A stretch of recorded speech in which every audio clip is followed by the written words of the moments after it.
Last class हम लोग ने चैप्टर 1-2 कंप्लीट कर लिए। अभी हम लोग चैप्टर 3 पढ़ेंगे। थर्ड चैप्टर का नाम है मनी एंड इन्फ्लेशन। ठीक है, उससे पहले मैं तुम्हें थोड़ा चैप्टर 2 का पूरा रिवाइज करवा देता हूँ, फिर हम लोग चैप्टर 3 स्टार्ट करते हैं। तो फर्स्ट सेकंड चैप्टर में हम लोग ने क्या पढ़ा था? Indicators of growth and development. इसमें कौन कौन से इंडिकेटर्स थे? तो फर्स्ट तो डेफिनेशंस देखा था ग्रोथ एंड डेवलपमेंट का। देन उसका जो डिफरेंस था, मैं तुम्हें लोग को क्या बताया था? डिफरेंस अच्छे से पढ़ना। डिफरेंस के कारण कैसा तुम्हारे 3 क्वेश्चन कवर हो जाएंगे, एक ग्रोथ का हो जाएगा, एक डेवलपमेंट का और एक दोनों का डिफरेंस भी हो जाएगा। ठीक है, तो ग्रोथ में क्या चीजें थी?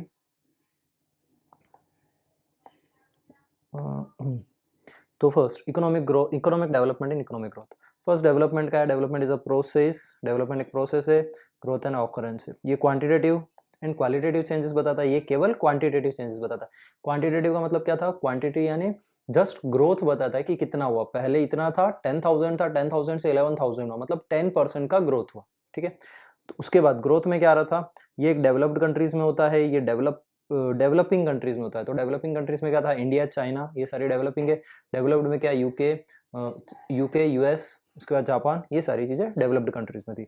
उसके बाद था different, difficult to measure. Economic development भी डिफिकल्ट रहता है, ये इजी टू मेजर रहता है। क्यों? क्योंकि आपको जस्ट ग्रोथ ही देखनी है, आप एक ऑप्टिमम यूटिलाइजेशन तक पहुंच चुके हो, मतलब आपका सब कुछ डेवलपमेंट हो चुका है, आपको कुछ भी एडिशन नहीं करना है, बस जस्ट उसको ही मेंटेन करके एक नेक्स्ट स्टेज पर पहुंचना है, सेम चीजों को यूज करके। लेकिन डेवलपिंग कंट्रीज में कैसा होता था? हमें अलग अलग चीजें, अलग अलग रिसोर्सेज यूज करने, अलग अलग एक्सपेरिमेंट्स करने, अलग अलग रिसर्च एंड डेवलपमेंट करने।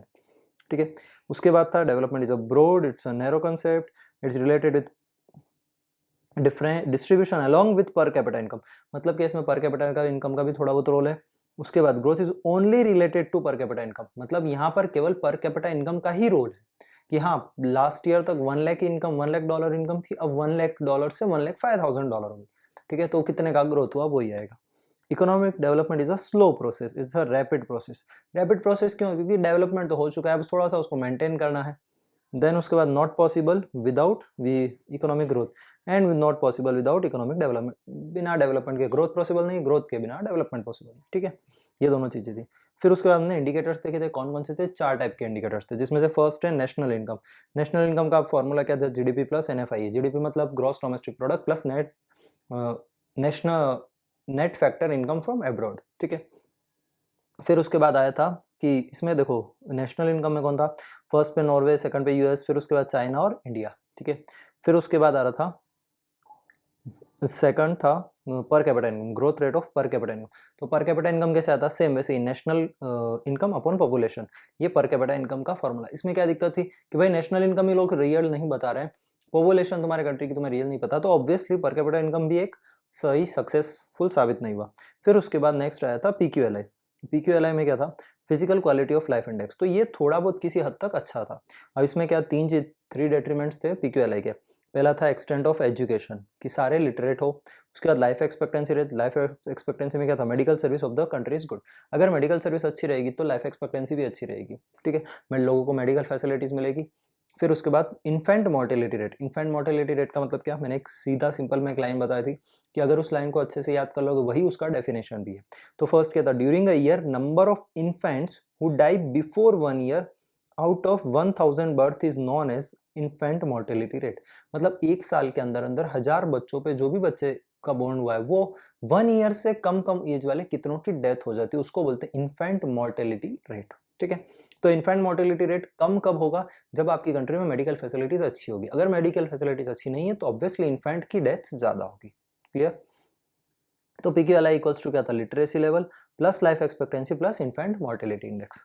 देन उसके रीजंस, 3 डेट्रीमेंट्स। लिटरेसी किसको बोलते हैं? लाइफ एक्सपेक्टेंसी इंडिया में 68 ईयर्स है।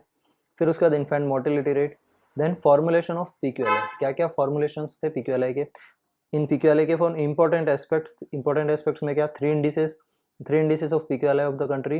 100 बेटर होता था, 0 से 100 के बीच में था, 0 बिल्कुल पुअर होता था, 100 बहुत बेस्ट होता था। उसके बीच में जितना ज्यादा 100 के नियर होगा उतनी बेस्ट कंट्रीज होती थी। ठीक है, उसके बाद पॉजिटिव एस्पेक्ट्स थे इसके। इसमें एक और चीज थी, वो कुछ कहाँ गए? ये रहा, एस्पेक्ट्स टू बी कंसिडर्ड। कौन कौन से एस्पेक्ट्स कंसिडर हो रहे थे? तो इसमें मैंने बताया था जो भी मेन 5 बेसिक जो नेसेसिटीज नीड्स थी। बेसिक नीड्स कौन कौन सी? Food, shelter, cloth, education, medical service. उसके अलावा और क्या क्या था? ट्रांसपोर्टेशन था। ट्रांसपोर्टेशन कहाँ गया? ये रहा, ये transportation. Then energy, electricity consumption. फिर उसके बाद population pure drinking water, average life expectancy, infant mortality rate और ड्रेनेज फैसिलिटी। तो 5 तो बेसिक नीड्स, उनके अलावा 5 कौन कौन सी? ट्रांसपोर्ट फैसिलिटीज, देन ट्रांसपोर्ट, उसके बाद ड्रेनेज, प्योर ड्रिंकिंग वाटर, और उसके बाद एनर्जी यानी इलेक्ट्रिफिकेशन, और एक और था एवरेज लाइफ एक्सपेक्टेंसी और इन्फेंट मोर्टेलिटी। ठीक है, तो ये सारी चीजें इसने क्या करा था, एजुकेशन और दो चीजों को, हाउसिंग और क्लोथिंग को एक में ही ले लिया था, इसलिए इसका एक एक्स्ट्रा आ रहा है। क्लियर? उसके बाद ये एस्पेक्ट्स हो गए PQLI के। देन लिमिटेशंस थे, उसकी क्या क्या लिमिटेशंस है कि 3 को ही एस्पेक्ट को कंसिडर कर रहा है, मेन चीज़ दूसरी इनकम को इंक्लूड नहीं कर रहा है, ये सारी चीज़ें। फिर उसके कारण हम लोगों ने एक 4th नंबर का आया, वो था HDI, ह्यूमन डेवलपमेंट इंडेक्स। इसमें क्या था, 0 to 1 था, जो 1 के नियर होगा वो बेस्ट कंट्रीज, जो 0 के नियर है वो वर्स्ट कंट्रीज, ये सारी चीज़ों के मेजरमेंट। इसमें भी 3 चीज़ें कौन सी? लाइफ एक्सपेक्टेंसी, फिर उसके बाद नॉलेज, लिटरेसी ऑफ एजुकेशन, कितना लिटरेसी रेट है, गुड स्टैंडर्ड ऑफ लिविंग। अब गुड स्टैंडर्ड कैसे आएगा, जब कितना अच्छा स्टैंडर्ड ऑफ लिविंग है, जिसका इतना अच्छा इनकम है उसका उतना ही अच्छा स्टैंडर्ड ऑफ लिविंग हो। स्टैंडर्ड ऑफ लिविंग से रिलेटेड क्या क्या चीज़ें वो भी बताया था, pure drinking water, medical facility, good sanitization, ये सारी चीज़ें किसमें आ रही थी, स्टैंडर्ड ऑफ लिविंग में। ठीक है, उसके बाद एक चीज़ और थी, परचेसिंग पावर पैरिटी, PPP। इसका मतलब क्या था कि जिसके पास ज़्यादा पैसा होगा उसकी परचेसिंग पावर ज़्यादा होगी, मतलब वो अच्छी अच्छी चीज़ें परचेस कर सकता है अगर उसके पास मनी ज़्यादा है तो। ठीक है, तो एक गुड स्टैंडर्ड ऑफ लिविंग में आएगा। फिर उसके बाद इसके इंपॉर्टेंट कंसेप्ट में वही 0 to 1, 1 के क्लोजर होगा वो मोर डेवलप्ड होगा, जो 0 के क्लोजर होगा लेस डेवलप्ड है। तो फर्स्ट पे कौन था, नॉर्वे था कितने रेट के साथ, 0.944 के साथ। और फिर इंडिया का कौन सा रैंक है, 130th रैंक है 0.609 के साथ। ठीक है, 129, 130 भी नहीं, 129, इन दोनों में डिफरेंस है 129 का, बाकी कौन सा रेट था, 130। कितनी टोटल, 188 कंट्रीज में। तो नॉर्वे फर्स्ट पे, उसके बाद इंडिया 4th पे था, कितने से, 130th रैंक पे, और इसका HDI कितना है, 0.609, नॉर्वे का है 0.944। फिर उसके बाद था इंपॉर्टेंट एस्पेक्ट्स ऑफ HDI, वो सारी चीज़, social welfare, only human welfare, true progress कैसे, economic progress plus social progress, यहाँ पर उसने दोनों चीज़ें इंक्लूड की थी, economic progress plus social progress. ठीक है, देन उसके लिमिटेशंस थे। उसके बाद ये 4 और थे, इनके भी फुल फॉर्म्स याद रखने, GDI gender development index, TAI technology achievement index, HCI human consumer index, और HPI human poverty index. Clear? Now next अभी हम चालू करते हैं। देखो ये ग्लॉसरी बताया था तुम्हें, ग्लॉसरी पढ़ना है, इसमें से इजी डेफिनेशन जल्दी हो जाएगा और तुम अच्छे से पढ़ पाओगे। नाउ नेक्स्ट था मनी एंड इन्फ्लेशन। अभी मनी एंड इन्फ्लेशन का मतलब क्या, फर्स्ट है meaning of barter system. Barter system का मतलब क्या, थिंग्स के अगेंस्ट में थिंग्स मिलती है, वीट के अगेंस्ट में राइस मिल रहे हैं, वीट के अगेंस्ट में क्लोथ मिल रहा है, क्लोथ के अगेंस्ट में वेजिटेबल्स मिल रही है, वेजिटेबल्स के अगेंस्ट में फ्रूट्स मिल रहे हैं, ये सारी चीज़ों को बोलते हैं बार्टर सिस्टम, जहाँ मनी का इंक्लूड नहीं होता, मतलब एक मेन चीज़ नहीं होती जिसके अगेंस्ट में आप कुछ भी खरीद सकते हो, वो चीज़ होती थी मनी। उसके बाद ठीक है बोले तो है, अभी भी वही चीज़ आई है बाद में। तो बार्टर सिस्टम में क्या हो रहा था, थिंग्स के अगेंस्ट में थिंग्स परचेस कर रहे थे। तो इसमें क्या था, first problem of mutual adjustment of wants, limitations, जो बार्टर सिस्टम की लिमिटेशंस थी, मनी क्यों आई, तो लिमिटेशंस ऑफ बार्टर सिस्टम के कारण। बार्टर सिस्टम की लिमिटेशंस अगर नहीं होती तो मनी का इजाद नहीं होता। तो इसकी फर्स्ट लिमिटेशन क्या है, problems of mutual adjustments of wants, एक म्यूचुअल एडजस्टमेंट नहीं हो रहा था। म्यूचुअल एडजस्टमेंट का मतलब कैसा होता है, जैसे वीट का प्राइस है, वीट का प्राइस सपोज राजस्थान में 30 रुपीज़ kg है, वही महाराष्ट्र में जाओ 50 रुपीज़ kg है, और तमिलनाडु साइड जाओ 80 रुपीज़ kg है। अब यह क्या है, सारी चीज़ें म्यूचुअल एडजस्टमेंट नहीं हो सकता। मतलब क्या, सबसे सस्ता वीट कहाँ पड़ रहा है, राजस्थान में पड़ रहा है, यहाँ भाई 30 रुपीज़ में पड़ रहा है। अब 30 रुपीज़ में पड़ रहा है तो तमिलनाडु वाला क्या सोचेगा, एक काम करता हूँ मैं, क्लोथ्स जो मुझे परचेस करने हैं वो वीट कहाँ से, राजस्थान वाले से जाकर परचेस करता हूँ। क्यों, क्योंकि उसको इजीली सस्ते में पड़ जाएगा, उसको महंगा भाव नहीं देना पड़ेगा, वहाँ 80 है यहाँ 30 है, तो क्या करेगा, इधर आके एक्सचेंज कर लेगा। तो ये सारी चीज़ें हो रही थी। तो क्या हो रहा था, म्यूचुअल एडजस्टमेंट नहीं था, एक म्यूचुअलिटी नहीं थी। और हो सकता है सामने वाले को वीट चाहिए ही नहीं, उसको राइस चाहिए, तो अब वो राइस वाले से ही सौदा कर पाएगा, वो वीट वाले से सौदा नहीं कर सकता है क्लॉथ्स वाला। ठीक है, तो ये चीज़ हो रही थी। तो इसका मतलब क्या, म्यूचुअल एडजस्टमेंट नहीं हो रहा था, मतलब दोनों साइड में एक ही चीज़ नहीं हो रही थी। उसके बाद सेकंड था डिफिकल्ट ऑफ स्टोरिंग वैल्यू। अब स्टोरिंग वैल्यू उसको डिफिकल्ट कैसे हो रहा था, सपोज सामने वाली पार्टी को, किसी को 1 kg राइस, 1 kg वीट चाहिए, लेकिन सामने वाला बोल रहा है कि मैं 5, उसके अगेंस्ट में उसको 5 kg राइस मिलने वाले। ठीक है, अब एक काम करते हैं, हाँ 1 की जगह अपन 100 kg कर देते हैं, 100 kg वीट के अगेंस्ट में 500 kg राइस मिलेंगे। तो अब उसको 500 kg राइस कहाँ पर रखे, उसके पास स्टोरिंग की कैपेसिटी नहीं, तो ये सबसे बड़ी चीज़ आ रही थी। आज नोट है तो पैसे को कैसा तुम बैंक तो बाद में है, तुम उसको एक सेव तो कर सकते हो कि हाँ भाई इतना पैसा है, इतना हो रहा है, इतना है, तो उसको इजीली सेव कर पा रहे हो। लेकिन इतने सारे 500 केजी ऑफ राइस के लिए स्टोरिंग वैल्यू चाहिए होती थी, इतने बड़े बड़े गोडाउन चाहिए थे, इतने बड़े हाउस चाहिए थे, ठीक है। उस टाइम तो मैक्सिमम चीज़ें फॉरेस्ट ही थी। उसके बाद problems of measurement of value. अब मेजरमेंट कैसे करने का, किसी भी चीज़ को किस टर्म्स में मेजरमेंट करने का। एक ही कंट्री इंडिया है, इंडिया में भी ऐसा है कि 29 स्टेट्स हैं। अब 29 स्टेट्स में भी क्या, राजस्थान में अलग वीट की क्वालिटी है, पंजाब में अलग वीट की क्वालिटी है, कोलकाता में अलग वीट की क्वालिटी है, तो सारी जगह अलग अलग स्टेट में अलग अलग वीट की क्वालिटीज है। तो क्वालिटी के बेसिस पे मेजरमेंट होता है, वहाँ का 30, यहाँ का 40, वहाँ का 60, तो सबकी अलग अलग हो रहा था। तो यही प्रॉब्लम बताया कि मेजरमेंट नहीं हो पाएगा। तो इन तीनों चीज़ों के कारण क्या हुआ, ये प्रॉब्लम्स थी बार्टर एक्सचेंज की, इसलिए मनी आया। अब उसके बाद नेक्स्ट बताया origin and development of concept of money. जी, कहाँ से मनी आया, कहाँ से उसका ओरिजिन हुआ। तो फर्स्ट इवोल्यूशन ऑफ मनी बताया इसने, और इवोल्यूशन कहाँ से, value function, barter system, commodities, money of exchange, agriculture, major sector, ये सब पूरा स्टोरी कुछ काम का नहीं है, तुम मेन पॉइंट्स पे आओ। Meaning of money and function of money, money का मतलब क्या, मीनिंग क्या है। According to Marshall, money is the medium which is used as a means of exchange without any doubt or investigation, regardless of time or place. Definition को ध्यान से समझना। उसने क्या बोला, money is that medium which is used as a means of exchange। मतलब क्या, एक मीडियम बना जिसको एक्सचेंज कर सकते हो, कहाँ पर, हर जगह पे।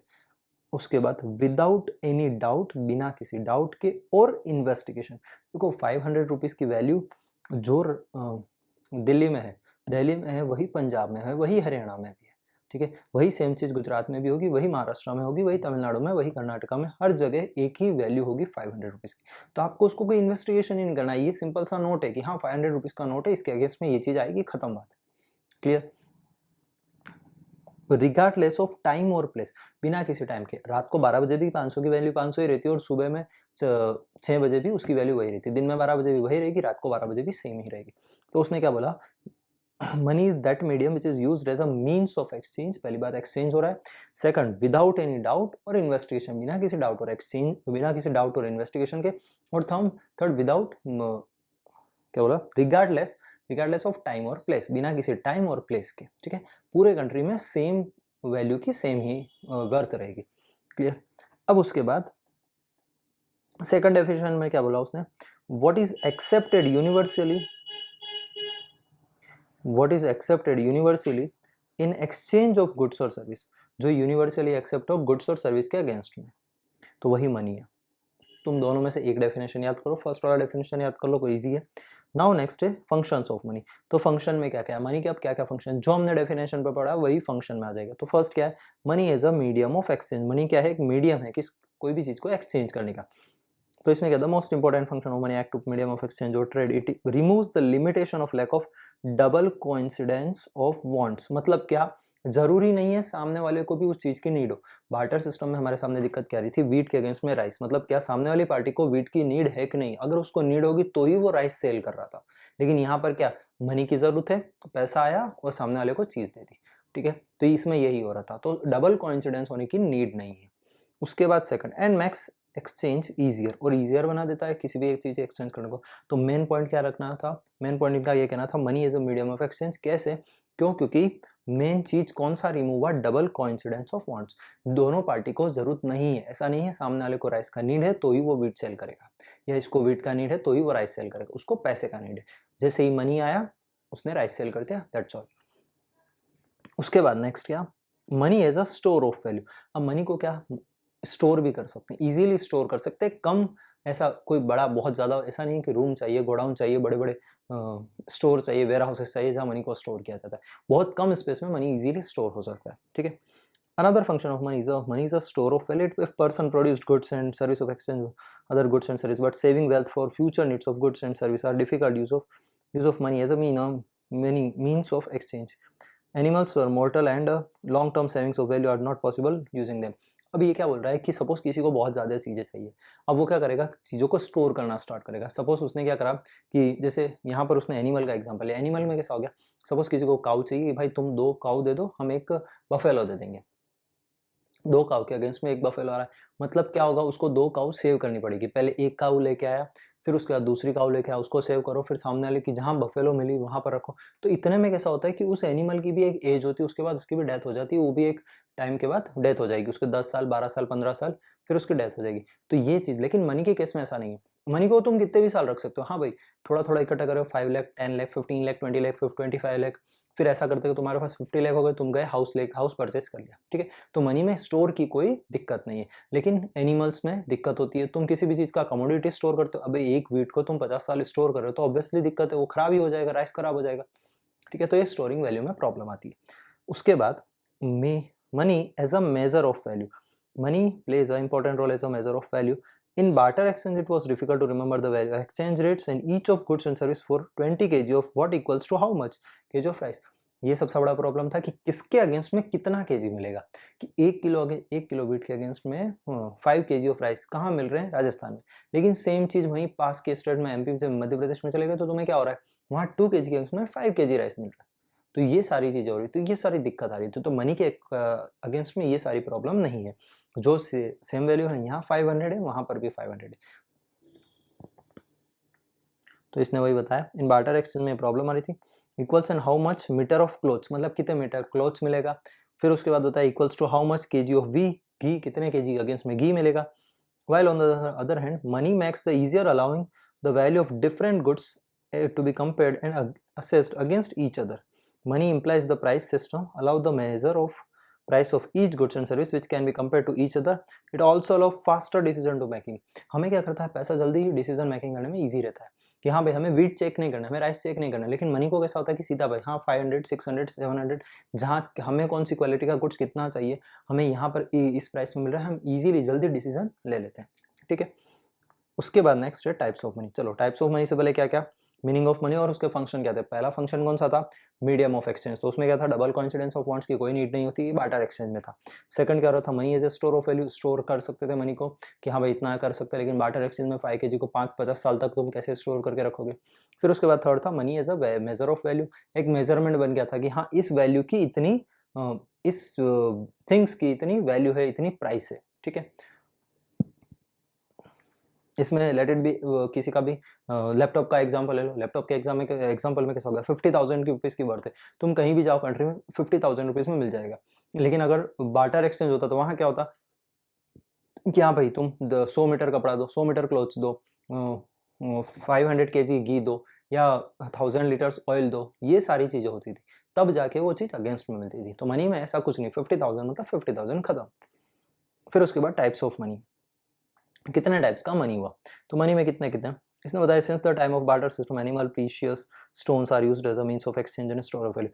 बहुत पहले कैसा होता था कि जो एनिमल्स होते थे वो होते थे, फिर उसके बाद जो इन्होंने बताया प्रीशियस स्टोन्स होते थे, जो तुमने प्रीशियस स्टोन सुनेंगे, अलग अलग प्रीशियस स्टोन होते, डायमंड हो गया, उसके बाद पर्ल हो गया, गोल्ड, सिल्वर, ये सारे भी इसमें ही आएंगे।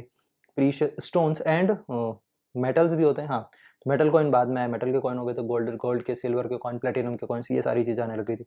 Government regulated notes and currency coins बाद में आए थे, तो इसमें ई बैंकिंग सिस्टम भी आया। फिर द टाइप्स ऑफ मनी कौन कौन सी, फर्स्ट एक कमोडिटी मनी। कमोडिटी मनी में क्या है, गोल्ड और सिल्वर के कॉइन्स आए। Second animals money, animals money में क्या, एनिमल्स आए थे कि हाँ भाई इतना आप काऊ दे रहे हो, बफेलो दे रहे हो, गोट दे रहे हो, ये सारी चीज़ें आई थी एनिमल्स मनी में। उसके बाद third metal money, metal money, paper money, plastic money और बैंकिंग, ठीक है। अभी देखते हैं क्या क्या इसने इसको एक्सप्लेन नहीं किया, जस्ट ऐसे ही बता देता हूँ। फिर तो मेटल मनी में भी वही आ गया, जो अभी कॉइन आते हैं वो सारे मेटल्स के ही आ रहे हैं। को पहले अच्छी क्वालिटी का मेटल आता था, आजकल एक नॉर्मल क्वालिटी का मेटल आने लग गया। फिर उसके बाद पेपर मनी, जो कैश होता है तुम्हारा, paper money. Then plastic money भी इंडिया में नहीं, बहुत सी जगह प्लास्टिक मनी भी होता है। एक्चुअल में प्लास्टिक मनी किसको बोलते हैं, एटीएम को।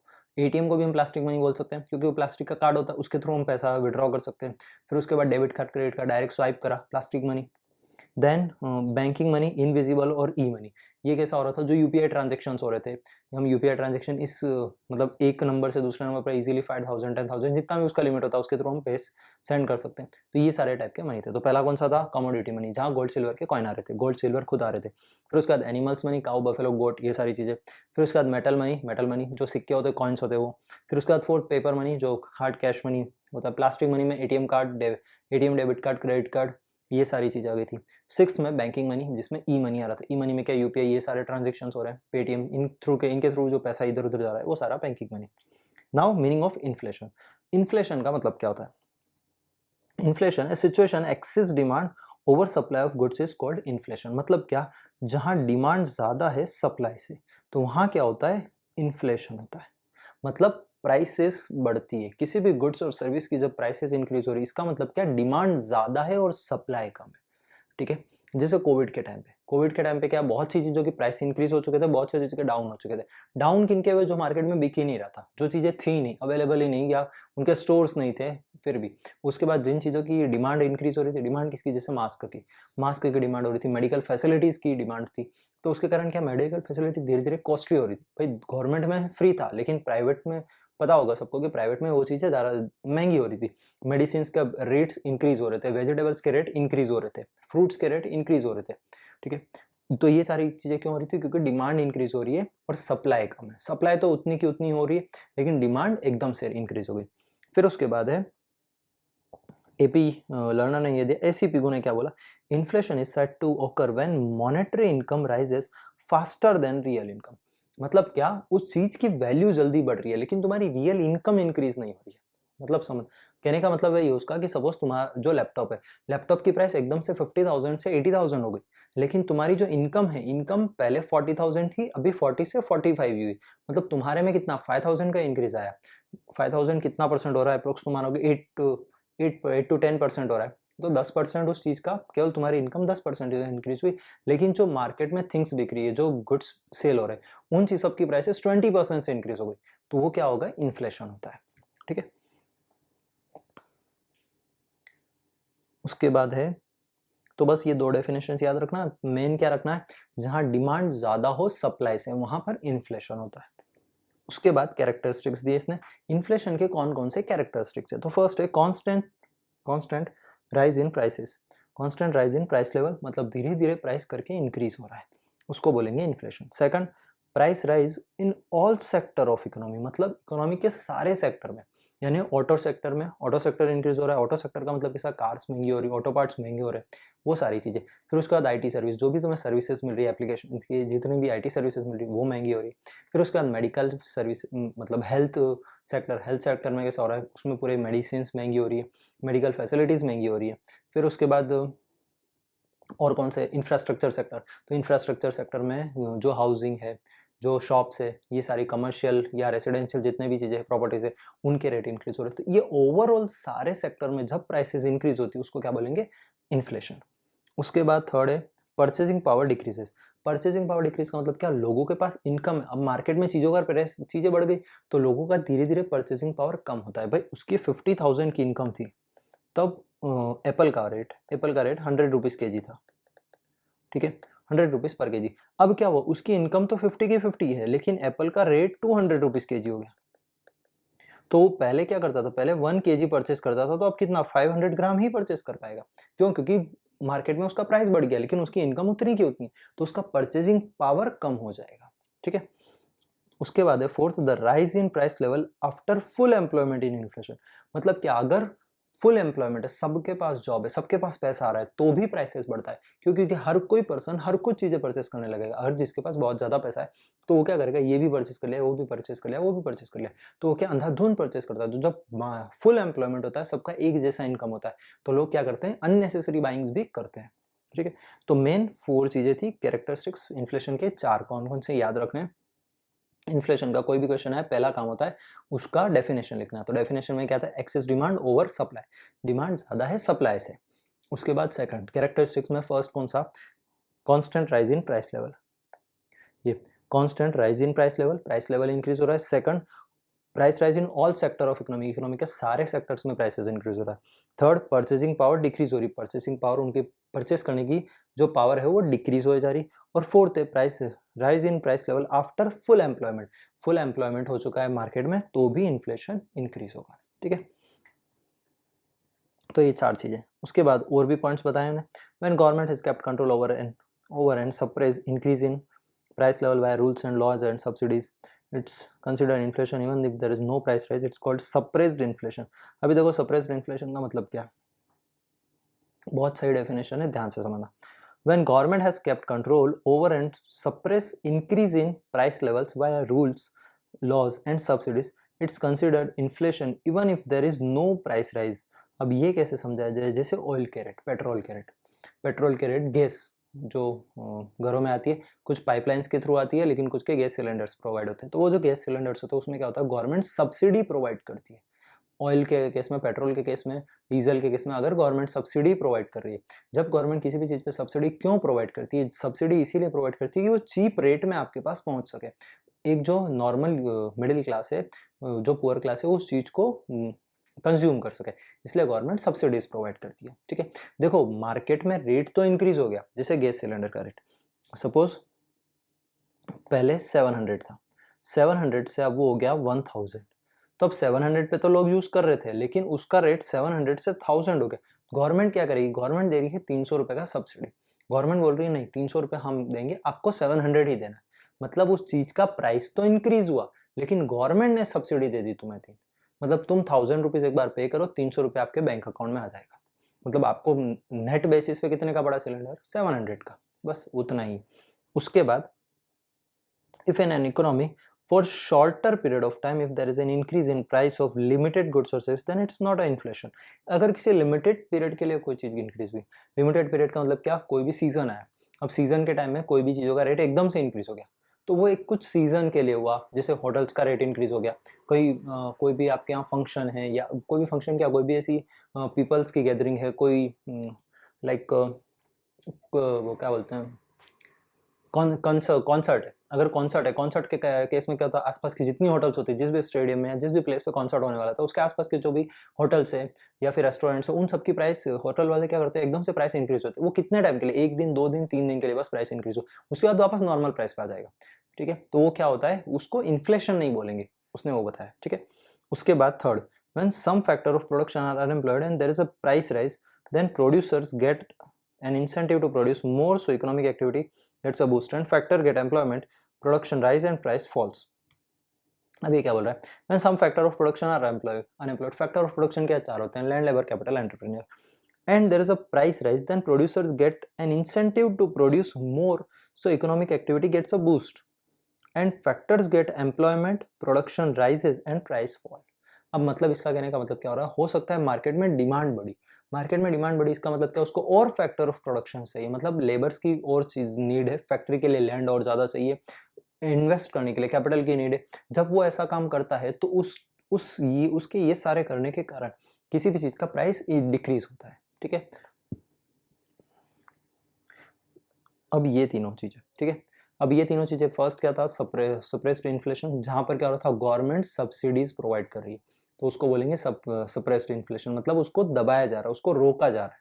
ठीक है, सेकंड क्या हो रहा है, शॉर्ट टर्म के लिए कोई भी चीज का प्राइस इंक्रीज होता है, उसको इन्फ्लेशन नहीं बोलते। थर्ड क्या था, फैक्टर ऑफ प्रोडक्शन के कारण किसी भी चीज का प्राइस कम किया जा सकता है।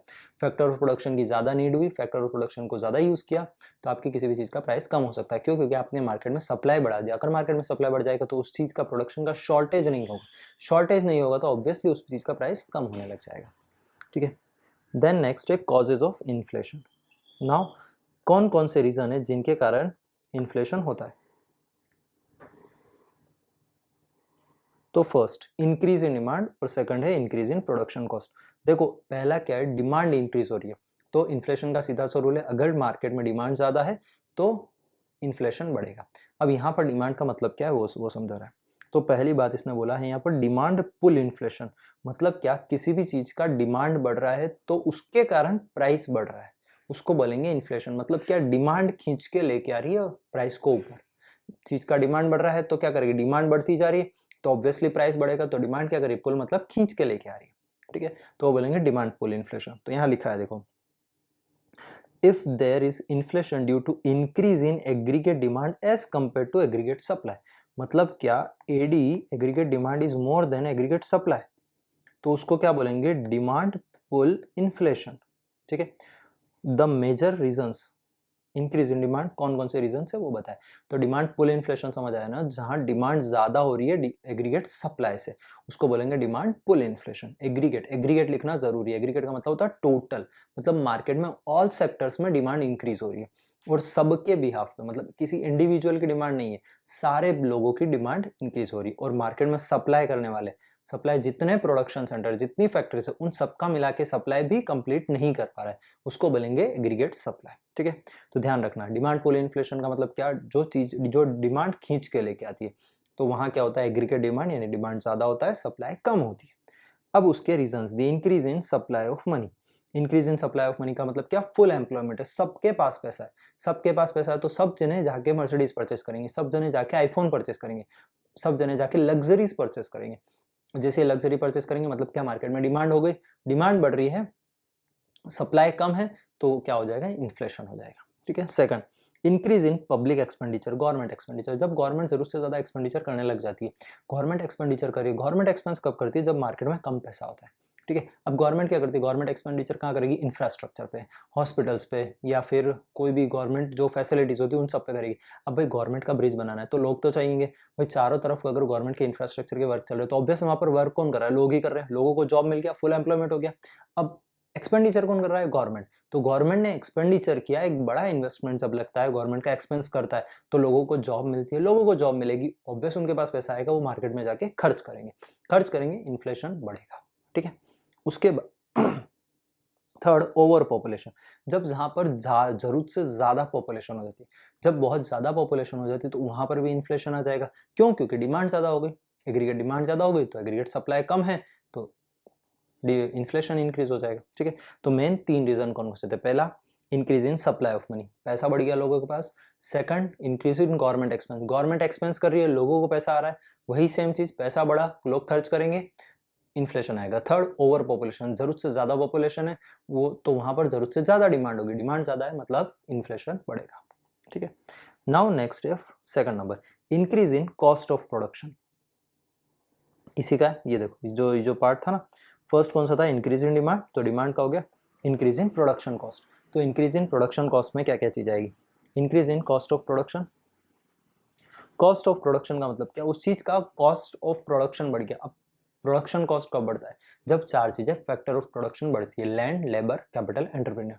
लैंड का मतलब क्या, फैक्ट्री का रेंट बढ़ गया, रेंट इंक्रीज हो गया, तो ऑब्वियसली उसका प्रॉफिट कम हो रहा है, प्रॉफिट बढ़ाने के लिए उस चीज का प्राइस बढ़ा देगा। ठीक है, पहली बात। दूसरा, लेबर, लैंड, फैक्ट्री का रेंट बढ़ा, लेबर, लेबर ने पैसा बढ़ा दिया, वेजेस ज्यादा चाहिए लोगों को, पहले 300 रुपए में काम करते थे, अब 400 में काम करेंगे, 400 रुपीज चाहिए उनको खर्चा करने के लिए, तो ऑब्वियसली लेबर बढ़ गया, तो प्रोडक्शन कॉस्ट बढ़ गया। थर्ड क्या, कैपिटल।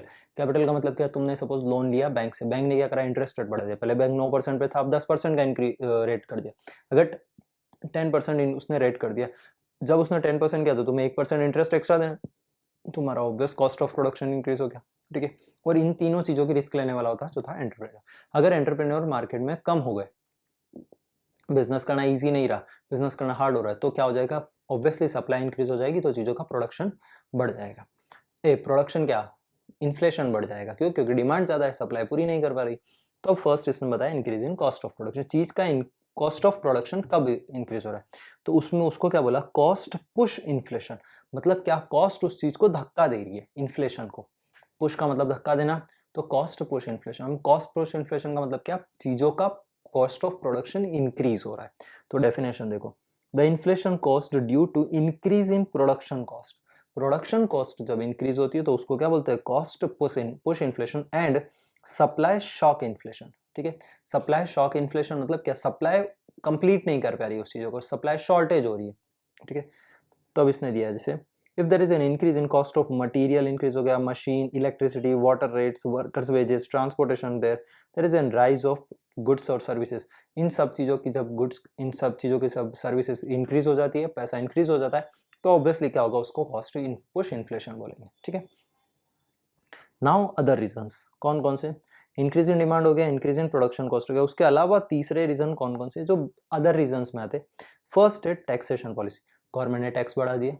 जैसे पेट्रोल डीजल में यही होता है कि अप्रोक्स अगर 100 रुपीज लीटर पेट्रोल है, 100 रुपीज लीटर पेट्रोल है, तो तुम ये मान लो कि 40 रुपीज तो पर लीटर पे टैक्स है। ठीक है, उसके अलावा जो ऑटो सेक्टर्स की जितनी भी कार्स होती है, कार्स में भी ऐसा ही होता है, अगर 25 लाख की कार है, 25 लाख की कार है, तो उसमें इंक्लूड कर लो तुम अप्रोक्स 7 लाख के करीब, तो 6 to 7 लाख तो गवर्नमेंट का टैक्सेशन होता है। मतलब ये एक्चुअल में अगर गवर्नमेंट टैक्स हटा दे तो तुम्हें कार तो 18 लाख की पड़ जाएगी, यहाँ गवर्नमेंट टैक्स हटा दे तो 60 रुपीज़ लीटर पेट्रोल पड़ने लग जाएगा।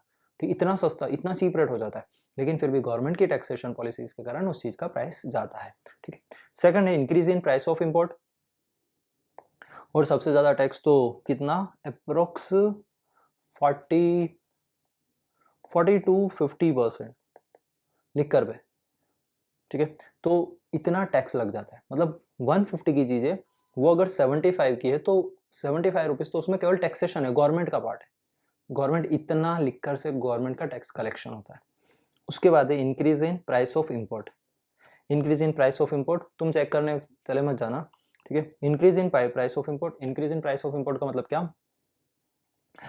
किसी भी चीज़ का इम्पोर्ट का प्राइस बढ़ गया। अभी कैसे जैसे आईफोन बाहर से आता है, ठीक है, वहाँ पर क्या है, हम इम्पोर्ट कर रहे हैं, अगर हमने टैक्सेशन बढ़ाया या फिर सामने वाले किसी कंट्री ने उस चीज़ का प्राइस बढ़ा दिया या फिर हमारी कंट्री ने टैरिफ्स लगा दिए, टैरिफ जब लगाती है गवर्नमेंट तब क्या हो जाएगा, उस चीज़ का प्राइस बढ़ जाएगा, उस चीज़ का प्राइस बढ़ा मतलब हमारी कंट्रीज में भी रेट बढ़ जाएंगे, तो हमें क्या लगेगा, इन्फ्लेशन हो रहा है।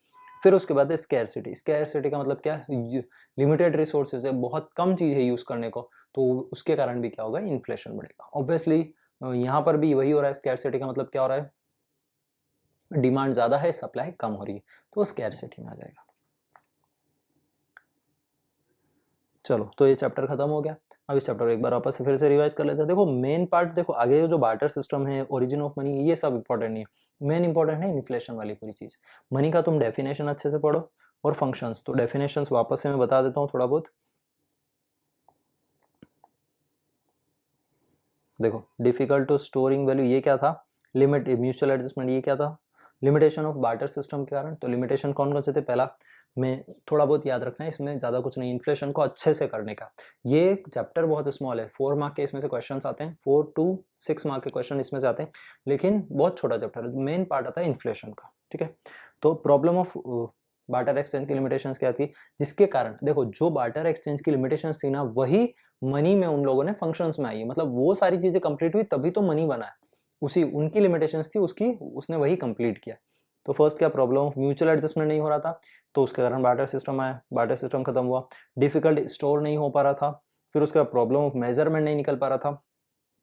फिर उसके बाद जब मनी आया, तो मनी में क्या हुआ, मनी को मीनिंग क्या था, money is the medium of exchange, एक मीडियम ऑफ एक्सचेंज बना, meaning of exchange without any doubt investigation के, रिगार्डलेस ऑफ टाइम और प्लेस, बिना किसी टाइम और प्लेस के, रिगार्डलेस, कहीं भी कोई भी चीज़ का 500 रुपीज़ ही है, दिन में 12 बजे, रात को 12 बजे, सेम चीज़ है गुड्स और सर्विसेज का।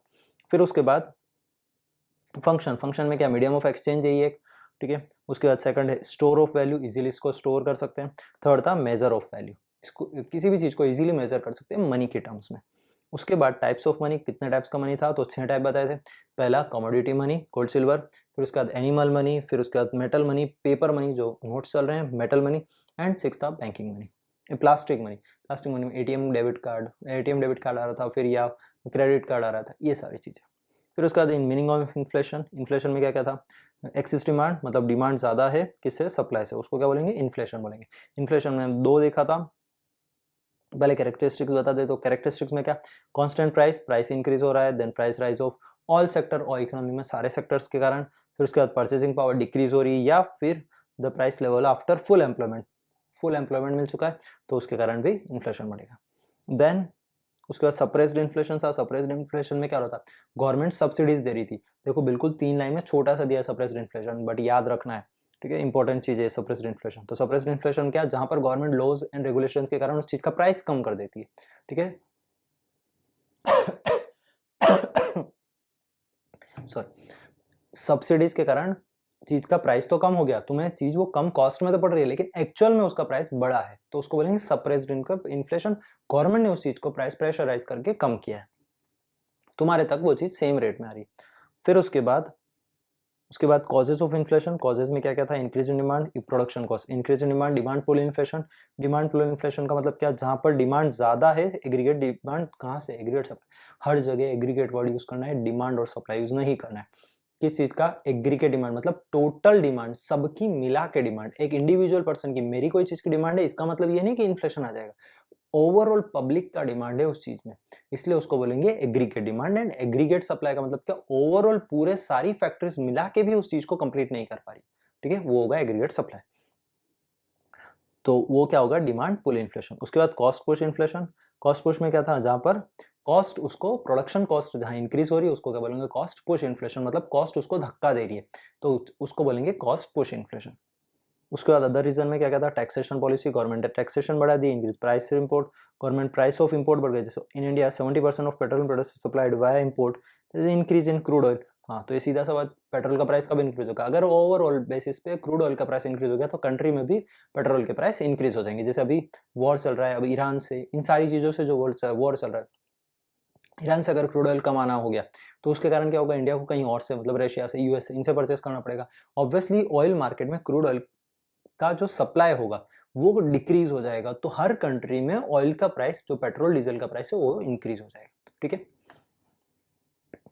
उसके बाद स्कैरसिटी, इस चीज का सेम यहाँ पर भी एग्जांपल था, जैसे पेट्रोलियम वाले का, जैसे 2008 में क्या होता, स्कैम हुआ था, ओवरऑल वर्ल्ड लेवल हर चीज डाउन आई थी, तो उस टाइम क्या होता, क्रूड का प्राइस इंक्रीज हो गया था, क्रूड का ऑयल 140 बैरल पर लीटर चला गया था, तो उसके कारण उस टाइम में पेट्रोल बहुत जल्दी से इंक्रीज हुआ था।